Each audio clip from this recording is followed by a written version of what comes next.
must be here somewhere.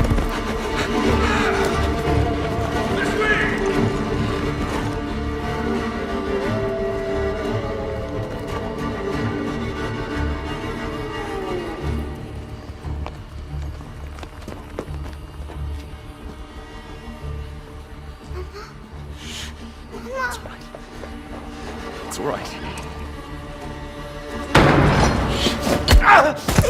Lunka! Don't hurt her! You gave us quite the chase, young. Please, sir. She's just a child! Roderick, remind me, did I make an exception for children? No, sire. No. That would have been foolish, would it not? They spread the plague just as well as adults. And there's only one way to stamp out this sickness. No!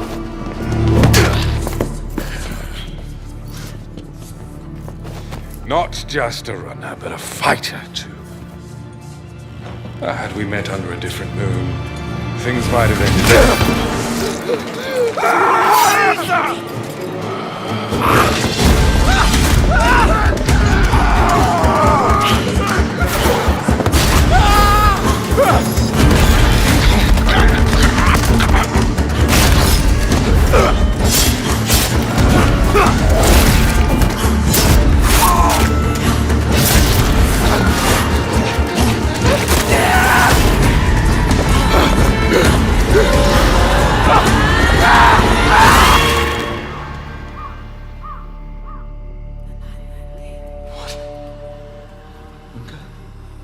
Lunka!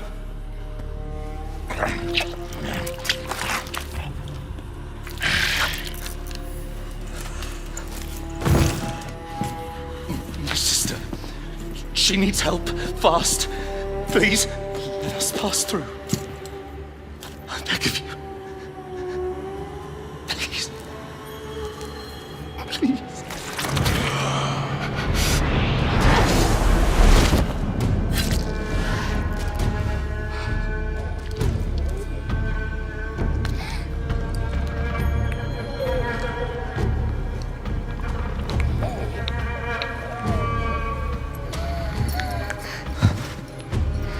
I don't know.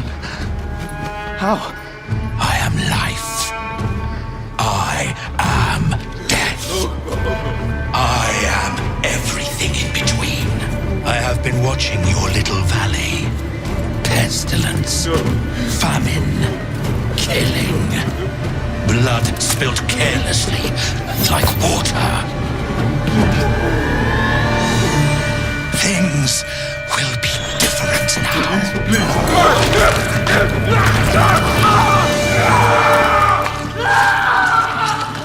For all of you.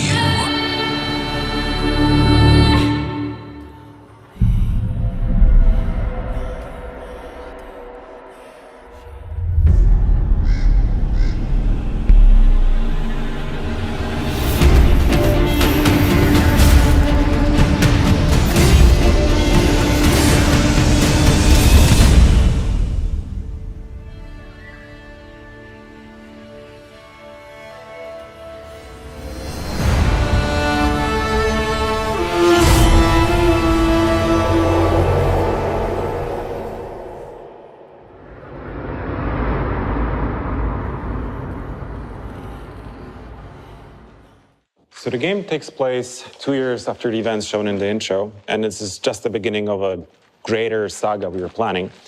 So we get to meet the character at the beginning of his adventure, which I think is really cool.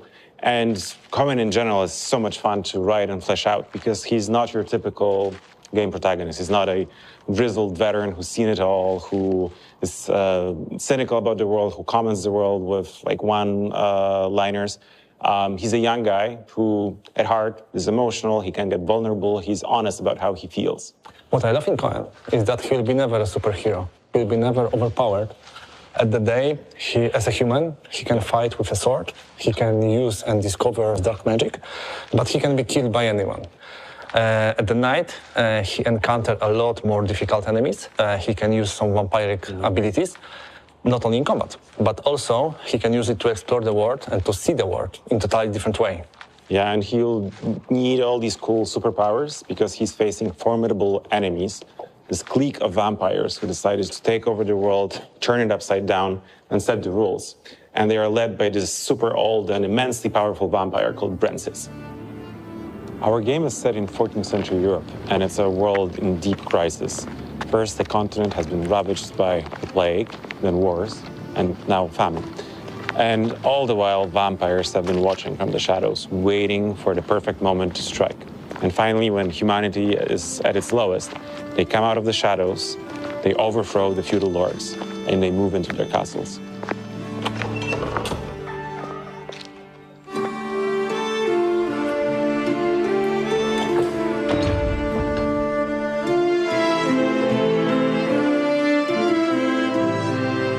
Vampires ruling the world is not necessarily the bad thing. Feudal lords in that time killed the whole villages to prevent, the plague. And the vampires, they defend Coen and his sister. They even healed Lunka.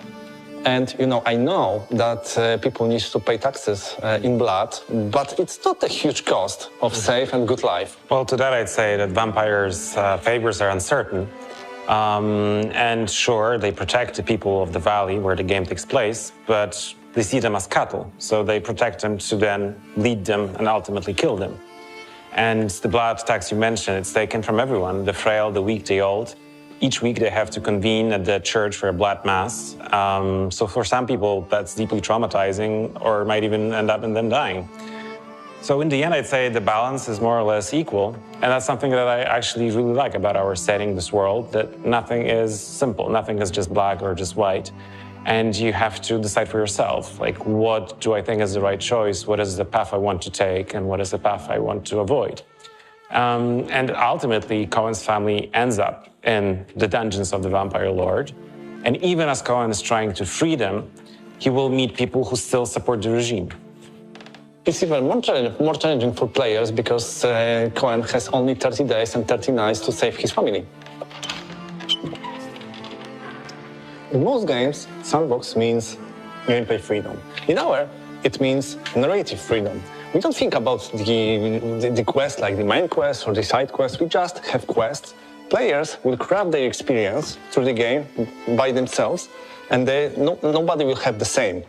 And we call it narrative sandbox. Yeah, that's something that really excites me because that means that no two playthroughs will be identical. That each player will have a unique experience. And that's the true magic of video games, and that's why I love making them.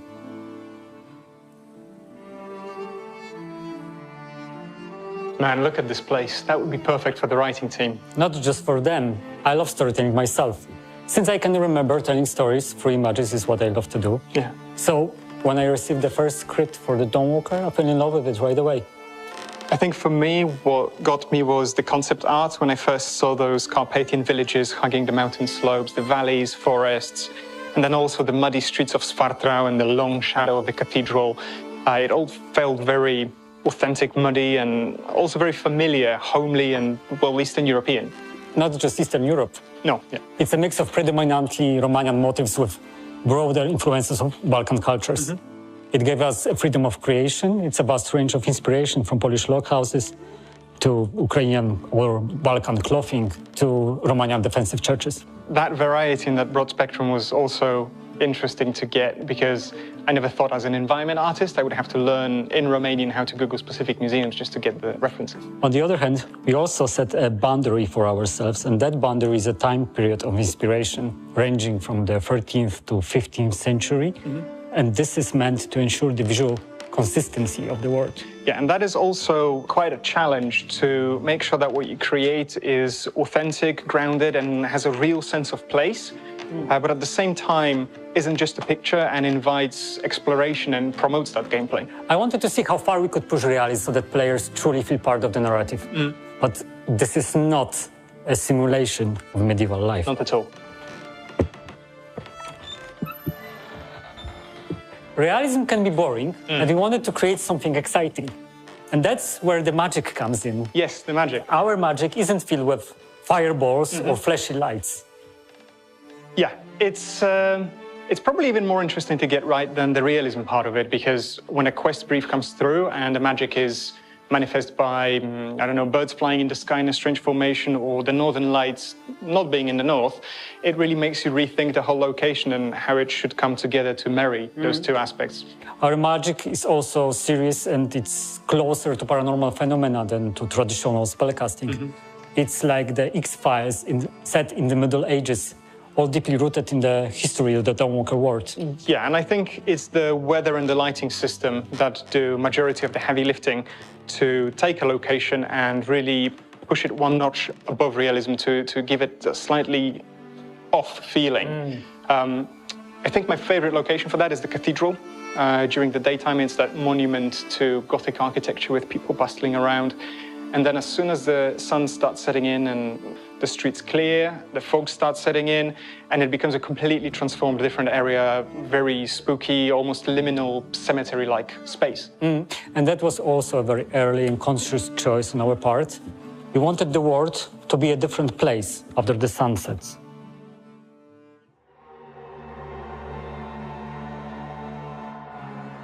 Right, so hold on. Environment art is something I understand, right? I do it every day, I understand the creative process behind it, but I've never touched anything to do with character art, which is your speciality. So would you mind walking me through what was your creative process in coming up with that whole thing? Sure. So we approach the work on vampires very seriously. It's a whole new universe. What's even better is that it's a mix of familiar elements with a fresh twist. We all know that vampires are well-defined in pop culture and have been around for a long time, so we wanted to create something fresh.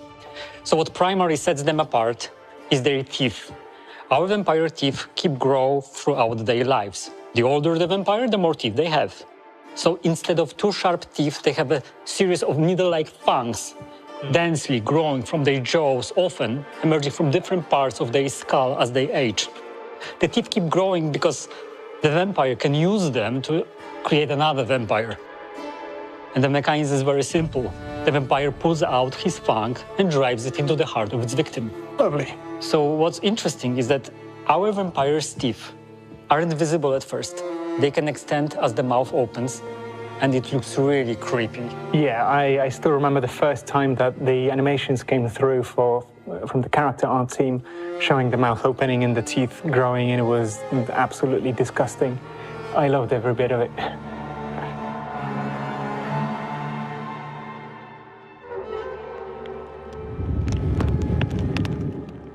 So Coen's Argyria, the silver poisoning he got when he was working in the mines, is both a blessing and a curse.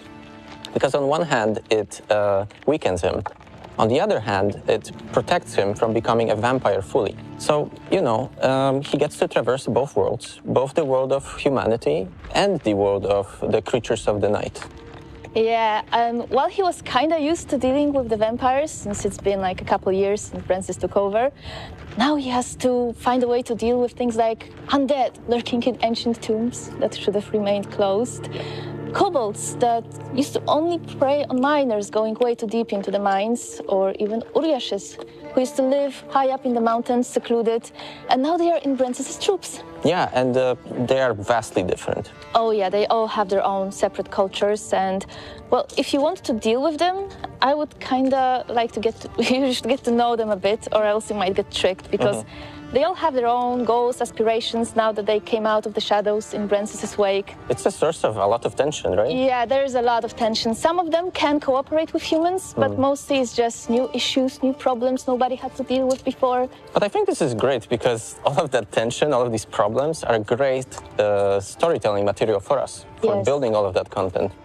For example, Francis, he had to normalize this thing for the humanity, convince everyone this is the new normal. Yeah. And the way he did this was, first of all, you know, there was a lot of social turmoil. And on the other hand, a lot of deeply held religious beliefs. And he twisted them. He turned himself into this messianic figure. So, for example, he introduced these blood masses where he feeds a human vampire blood, right? And at the same time, they have these other things like punishing criminals with, like, draining them dry. Yeah, but well, some people actually liked it because once Francis came in, he set up a new order of things. He finally got down to business, and then he locked the valley off so that nobody can touch it. No outside influence can touch it. And well, some others did not like it so much, and they began to reach into the depths of forgotten magic, occult, stuff like that. Yeah, so either way you look at it, the Veil Sangora will never be the same again. Not a chance. That is a lot of world building, isn't it? Oh, absolutely. There are so many things we need to remember to make this into a cohesive whole. And at the same time, you have the challenges posed by the open world itself. Because, there is a risk of the content being formulaic or repetitive. We handcraft all of it, and we focus on telling these unique themes we really care about. Oh yeah, we want to talk about loss, about the meaning of family, about opposing tyranny, about trying to coexist with creatures you've never had to coexist with before. Well, but that would be difficult to do with just Coen and Francis, right? Impossible, actually. We had to create a whole host of characters, and we really wanted to avoid having cardboard cutouts, like without motivations, without backgrounds, goals, and ambitions. But, when you meet those characters, your goals and ambitions may overlap, and you befriend them, or it might be the opposite, and you go on a warpath with them. But, given the goal that you have ahead of you, it might be good to have some friends to go along with.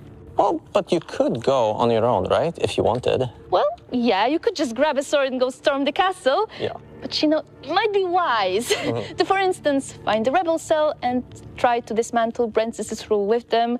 Or, I don't know, listen to what an agent from outside of Veil Sangora has to say.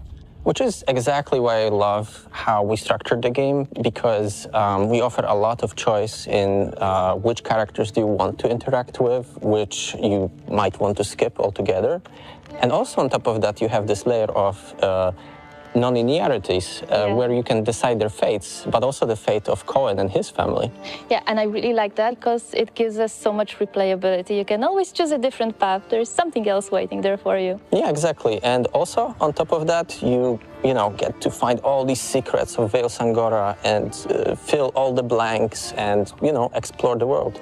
And yet another path might be lurking within that. Handcrafted content is all good and well, but on top of that, we also have a number of really cool gameplay systems that further feed into the narrative. Yeah, and speaking of feeding, my favorite one is the blood hunger. It lets me play a real vampire. I don't just have to drink blood to use my cool abilities in combat, but if I talk to someone without feeding first, I might just lose control and I might eat them. And it's not going to be just any random peasant that I won't care about. I can eat my best friend, and I will break my heart, and I will break my quests. Yeah, so you better keep him well fed. Yeah, definitely. Do you have a fave? Yeah, I really enjoy the ones that are revolving around Francis, because it makes him this active antagonist. This means that he will basically react to what Coen is doing. He will pass these edicts that will hinder your path. So, for example, he might set up military checkpoints that will be on your way. It changes the world, right? Yeah, exactly. And also, it's not just him running the show. It's also his 3 powerful vampire allies. Yeah, when I saw them in CGI, that was such a hype moment. Finally animated, voiced, and just loved it. Yeah, and on top of being cool characters, they also have their own spheres of influence, and you get to dismantle their organization step by step, making it simpler for you to confront Francis and free your family. Well, when it comes to freeing your family, there is one more antagonist, that is time itself, because every time you do something important in the game, when you complete an objective or you complete a quest, time moves forward.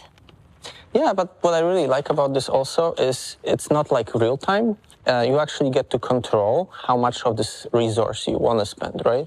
Yeah, you have to manage it wisely, but if you just want to enjoy the view or just take a stroll, you can without stress.